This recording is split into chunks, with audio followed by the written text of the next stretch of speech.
Welcome to All Things Policy, a daily podcast by the Takshashila Institution. We are a bunch of policy nerds based in Bengaluru, and we like bringing fresh perspectives to Indian affairs and Indian perspectives to global affairs. So grab a cup of coffee, sit back, and join us for today's chat.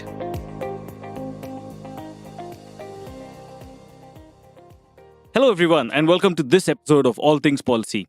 With me I have Ashish Kulkarni, an economist based out of Pune, a good friend, or so I hope I can call, who's come to visit us in Bangalore, and so I thought I'd just pull him into the podcast room to talk about a very wide-ranging topic, which is rationality. Now, economics is based on the idea that human beings are rational, and everything, almost all of economic theories and frameworks and models start from this one very basic assumption that humans are rational. Thus the term Homo Economicus, right? Which is to say that there is a person who is completely rational, of sound mind, who has perfect information and is, taking these, extremely rational decisions. And therefore, we can model entire theories and so on based around this assumption, right? There are several other assumptions that transaction costs are low, there are perfect information, markets work really well, there is high competition. And over the years, we've seen some of these assumptions, are relaxed. And the evolution of economics, if you ask me, is just about relaxing some of these assumptions. We first said, what if there isn't perfect competition, right? And then you say, okay, there is all of these different market structures, there's oligopoly, there's monopsony, there's monopolistic competition, and what happens there? Then we said, what if there are externalities? Because that's one of the assumptions, that there are no externalities, and that gave birth to an entirely different market failure. Then we said there's perfect information, we take that assumption away, then you have information asymmetry. So slowly, I think, economics has evolved to that situation where you relax these assumptions. But what are the big one, Ashish? What I want to discuss the big one, that human beings are rational. I know there's a lot of talk about it, but this is just, you can consider this as a primer for somebody who's not really thought about this too deeply, or you could think of it as just a conversation between friends about rationality. I assume that happens between friends, right? Over coffee. So you mentioned at the start that we are friends, and of course we are. The challenge is to figure out if you're still friends by the time this conversation gets over. Yeah. But we'll find out. Let's start with the broadest brush. How would you define rationality? The way I would define practically everything else, not just in economics, but in life. The one sentence that I love repeating ad infinitum when I write a post on my blog is the truth lies somewhere in the middle. And so also with rationality. I don't think we are hyper-rational beings. I don't think we are a world of Spocks. Neither are we a world of Homer Simpsons. So if anything, I think scissors is the best way to put it. And when I speak about scissors, I speak about Herbert Simon. Bounded rationality is, I think, my favorite way of trying to understand whether we are rational or not. And I agree with Herbert Simon. We wake up trying to be rational. We try our best. But A, our own brain and its limitations, and B, the environment that we work in, sometimes make it so circumstances end up being such that we end up not being quote-unquote perfectly rational. So try to be as rational as possible, but every now and then life gets in the way, is my favorite way to understand rationality. Brilliant. Okay, brilliant. So I would still like to take a step back, Ashish. What do we mean by rationality? Let me have a shot at defining rationality the way I see it. And then, if we at least come to a definitional consensus, then we can say whether human beings are rational or not. Cool. For me, the entire concept of rationality in economics is very different from the rationality that we understand from an English perspective. This is for most readers, right? For most listeners, I think, who would think of rationality as being logical. And the Spock reference is about logic, not really rational, right? And I would like to draw that difference. In English, of course, we use all of that interchangeably. We say rational, smart, logical, scientific, all of these are mishmashed, which need not be in the economic sense. So in the economic sense, I would say rationality is when a person is self-maximizing. When a person is maximizing their self-interest, for me, that is all rationality is, right? So it's a very minimalistic, but yet I would imagine a functional definition of rationality. A self-interest maximizing individual is said to be rational. And this, rational is, of course, there's one part of it, which is to say, do they have enough information? But we'll come to the information part later. But for now, is that definition okay according to you? More than okay. It is my own personal definition of rationality as well. I think the debate will come in terms of what one's self-interest ought to be. Correct. That is where the debate lies. So I want to just throw a spark at you, right? I'm going to try and define a situation. You have to tell me whether this person is rational or not. Works. Oh, even better, because then I'll try and respond to the situation of my own. Okay, Go for perfect. So let's say there's an aunt of mine, right? Who's a widow, okay, has 2 children, not a lot of income, very sparse income, right? Has to look after the children, entirely dependent on her, no savings, no big whatever. With the little bit of money she has, she goes and buys lottery tickets, right? Has very low odds of winning the lottery. She knows that the odds of winning the lottery are very low. Fully aware of it. It's not because of information, right? She has that information, and yet she decides to, play the lottery. Mhm. Is she a rational being? By our lights, no. By her own lights, yes. She is choosing to maximize for I would say that she's choosing to maximize for the hope, the psychological aspect of hope that she's able to place in the purchase of that lottery ticket.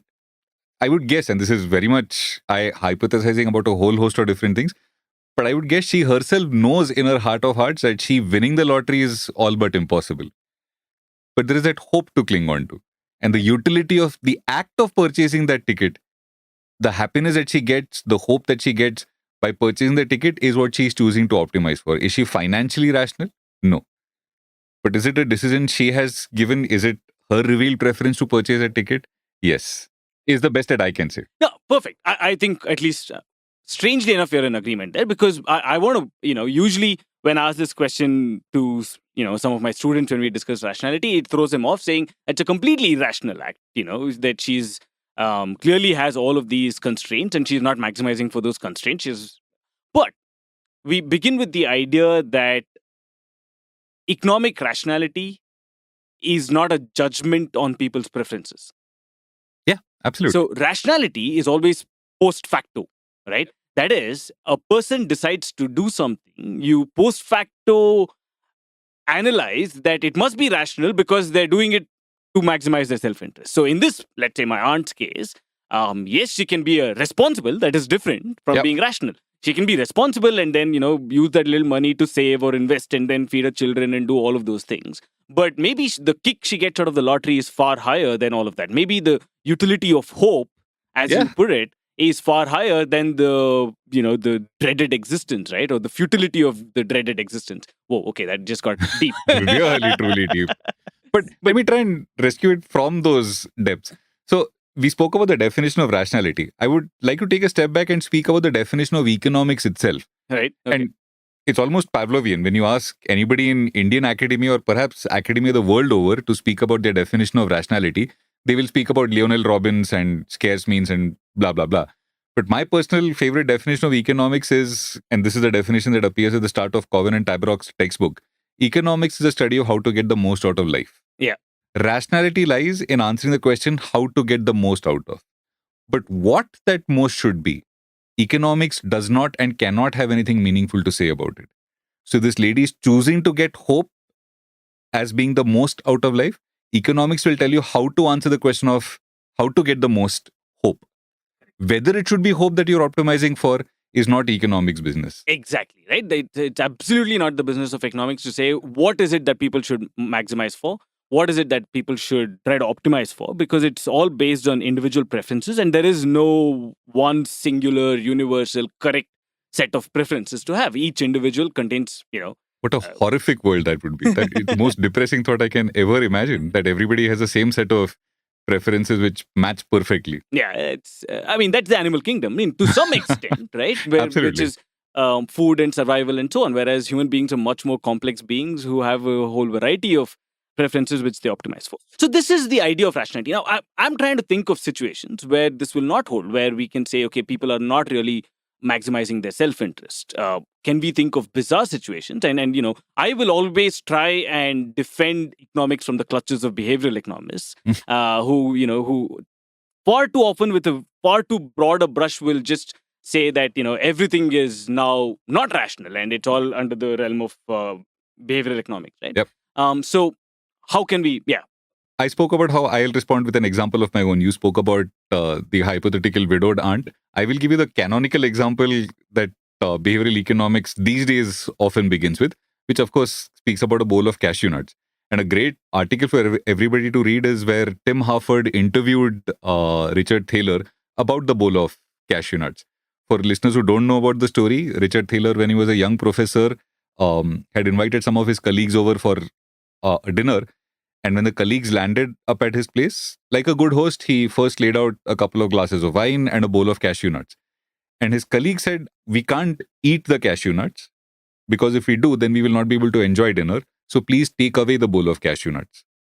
And as Richard Thaler started to take away the bowl of cashew nuts, he realized that he was violating one of the fundamental assumptions of economics. Open up any master's level econ textbook and it'll tell you about local non-satiation.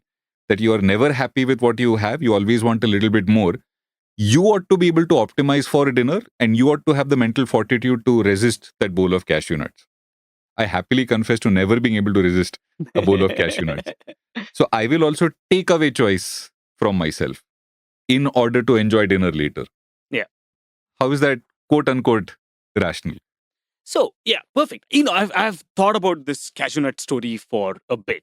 Bring it on. And I think there is a set of preferences here from the colleagues of Thaler, which is formed by what they think they ought to do, which is to enjoy the dinner, Yeah. right? Based on some kind of, let's say, it could be social upbringing, it could be, their conditioning on nutritional science. I don't know what it is, right? But they think that, cashew nuts is not enough and they should have a wholesome dinner and it's part of their entire social etiquette and so on. And therefore, they don't want to spoil it. But the fact that they're going for the cashew nuts immediately tells me that that is what is giving them maximum happiness.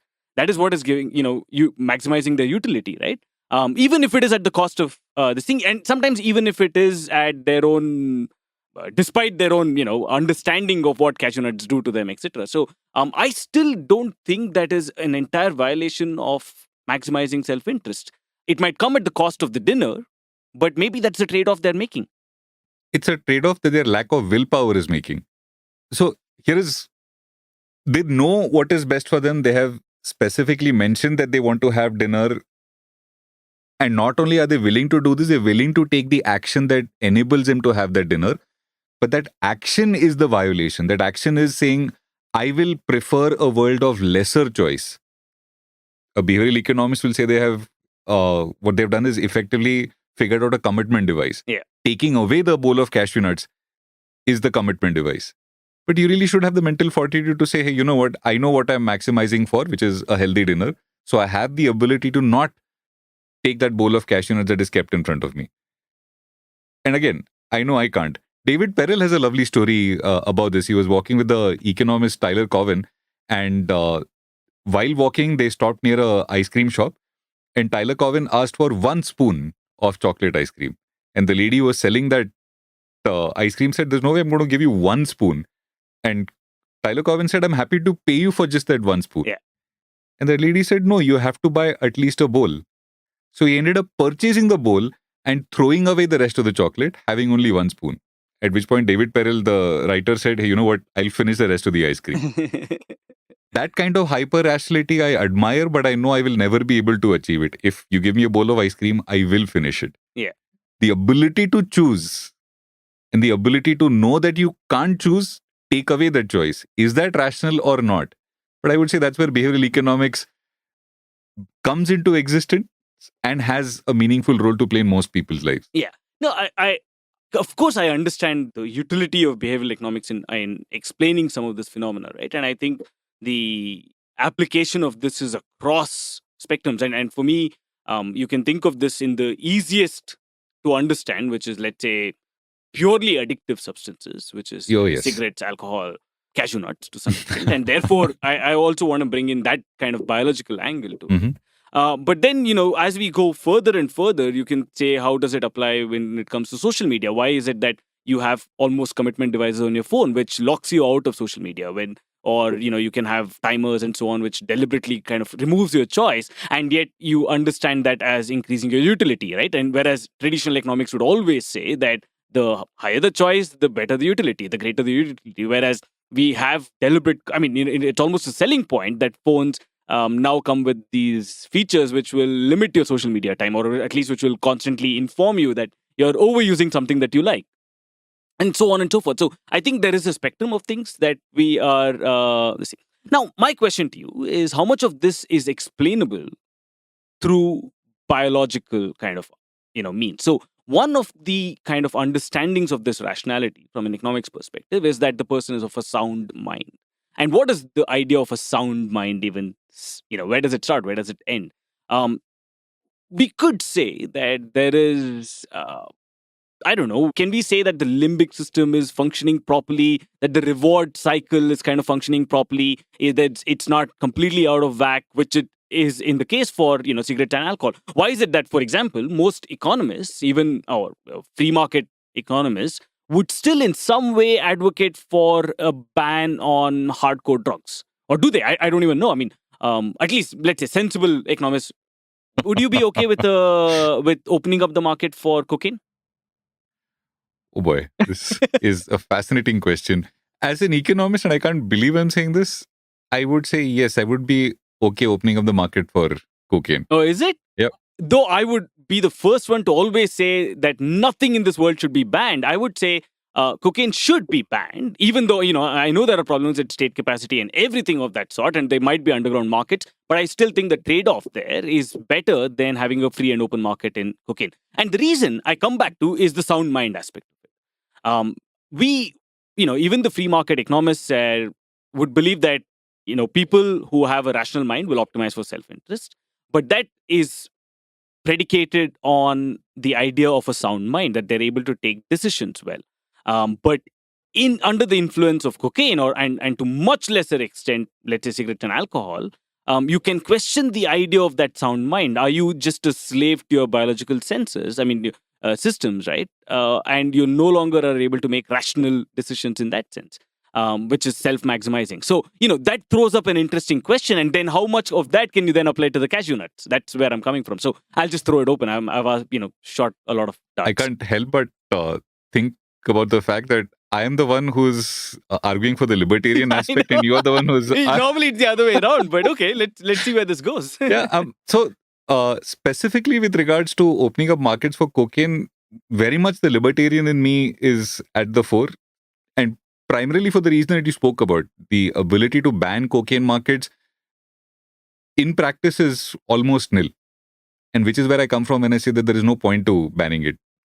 I wish there was a world where you could ban it and it simply wouldn't exist as a product, but that's not the world that we live in. So there is no point to banning it. You, in fact, I would argue, create more harmful second-order effects by trying to ban a product like this.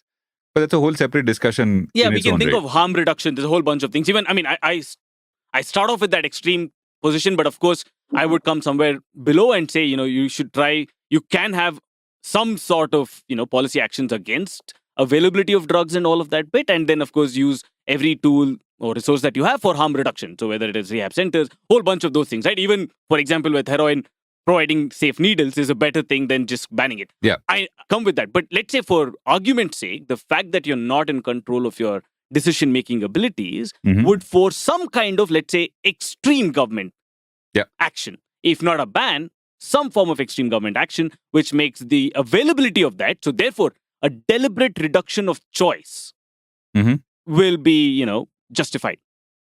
Sure.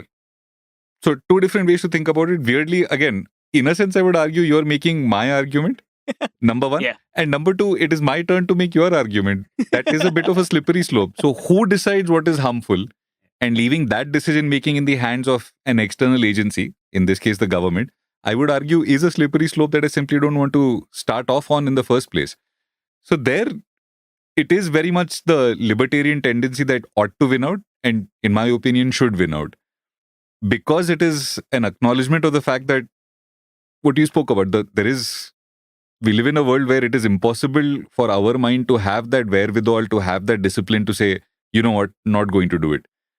So to take away that choice is perhaps the more sensible thing to do. Under what circumstances, who decides that that choice needs to be taken away? Is it ought it to be an individual decision? or ought it to be a decision made for you by some external agency? We don't know that. Given that the individual is not capable of making that decision, especially, let's say, to do with hard drugs, is it that somebody else decides? And that can be whatever, societal. But let me come to this, right? So what I think where the switch happened between us is that I'm saying that there are certain cases where people are not of a sound mind, right? And in those cases, a behavioralist approach towards these things. Therefore, I'm making the argument that people are not of a sound mind, therefore cannot take self-maximizing decisions, utility maximizing decisions, and therefore would benefit from a deliberate reduction in choice. So let me throw this question at you. Therefore, are you in favor of, let's say, circuit stoppers in financial markets? So now, right? Exactly. My question was exactly on that point. Where do you draw the line on this? And I think this is such a difficult question to answer. I don't think I have an answer. So I'm just opening it up for really everybody to think about this. Where do you draw that line from cocaine to even things like cashew nuts? Can you say that even with cashew nuts, there is, as I said, your limbic system and that reward cycle is kind of ruined? And then much more importantly, things like social media. Yeah. The endless doom scrolling, which, if you read Jonathan Haidt's work, etc., it clearly says, now literature is coming out to say that people are not really in control of even their social media habits, right? Yeah. You're scrolling, you lose track of time, you lose the willpower to say no. Yep. But how much of that can we really say, that human beings are not in control? Or how much of it is just that people are becoming weak? I don't know. I don't know where that line is. And then you go on to even things like, financial markets. Do they have enough choice? Insurance decisions, a whole bunch of things, right? Behavioral economists are now everywhere. Yeah, absolutely. So where do you draw that line to say people are now no longer able to make any decisions on their own, and therefore you keep reducing their choice, and this entire paternalistic libertarianism, is that the correct word that Thaler used? Right? Paternal libertarianism. Yeah, paternal libertarianism. I don't quite agree with that, right? I would draw the line. So now the only question, Ashish, I think is, where do you draw the line? I don't think this is a question that anybody can meaningfully answer. But if anything, I would like to go back to the original definition of economics and say that the answer to where to draw the line isn't something that economics needs to worry about at all. I would circle back to education. People need to have a better answer for how to define what the word most means to them. Economics will always give you the tools to achieve the most. I think it is philosophy that gives you the ability to answer meaningfully the question, what does the word most mean for each individual person? And therefore, in a sense, economics is either subservient or at a level slightly below the answer to the question of what is a good life. But once you decide what ought to be a good life, economics will give you the tool to achieve that particular target for you. What target should one set for oneself is, I think, far too ambitious a question for economics to answer. For sure. I think that would have been the perfect philosophical point to stop on, but then I'm dragging this further. While it's easy for you to, wash your hands of this and say, this is not for something that economics should answer. You're not going to let me get off that easy, No, because it has policy implications. Yes, it has very clear policy implications. So should the government interfere in things like social media? Especially in terms of consumption of social media, are people maximizing their self-interest to their own detriment when it comes to... I think, okay, let's take the example of social media, right? People are maximizing their self-interest, at least short-term self-interest. Yes. And I think there's also always an intertemporal trade-off, right? For example, I used to be a smoker at one point of time, and I used to make I had full information. I knew what, smoking caused. I would smoke. Was I entirely in control of that behavior? I don't think so. The absolutely. addictive power of nicotine is extremely high, right? So I was in some sense, a slave to that craving, right, for nicotine cravings. And yet, where do you draw that line, right? And there was an intertemporal trade-off. I didn't mind some form of long-term health risk for the short-term satiation of that particular craving, right? And that was a choice I was making. Until some point, I didn't. Right? Until some point I didn't. I said, okay, no longer, right? Because that long-term effect became short-term effects. But